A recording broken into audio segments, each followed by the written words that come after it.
Hello बच्चों, let's see this question and here this question से consider the following statement and select the correct option. यहाँ पर आपको 4 option दिए हुए हैं, 4 स्टेटमेंट दी हुई है।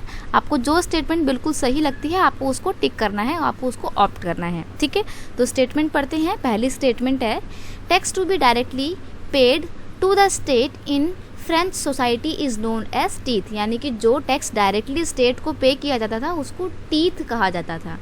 नेक्स्ट स्टेटमेंट बोल रही है कि जो टैक्स डायरेक्टली फ्रेंच सोसाइटी के द्वारा स्टेट को दिया जाता था उसको टाइल कहा जाता था। नेक्स्ट में बोला है कि उसको लिवरे कहा जाता था और उससे नेक्स्ट में बोला है कि डायरेक्टरी कहा जाता था। तो अब जो टैक्स डायरेक्टली स्टेट को पे किया जाता था तो उसको बोला जाता था टाइल। इसलिए यहाँ पर आपका ऑप्शन नंबर बी जो है वो बिल्कुल करेक्ट हो जाएगा कि जो टाइल है वो डायरेक्टली स्टेट को पे किया जाता था। अगर हम बात करें इस टाइथ टैक्स क्या था, तो ये टाइथ टैक्स जो है impose by church.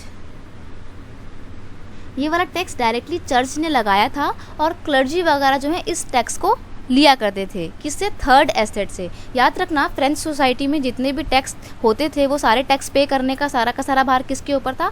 Only and only third estate पे। ऊपर की जो फर्स्ट एंड सेकंड एस्टेट थी ये किसी भी तरीके के टैक्स को देने से फ्री थी, इनको कोई टैक्स देना नहीं पड़ता था, सिर्फ थर्ड एस्टेट को ही टैक्स देना पड़ता था।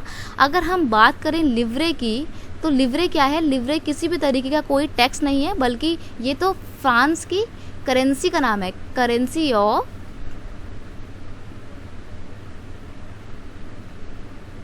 फ्रांस। तो आप मेरी बात समझ गए कि क्या था? तो स्टेट को डायरेक्ट पे किए जाने वाले टैक्स को टाइल कहा जाता था और टीथ जो था वो चर्च के द्वारा लगाया हुआ टैक्स था जिसको डायरेक्टली कौन लेते थे?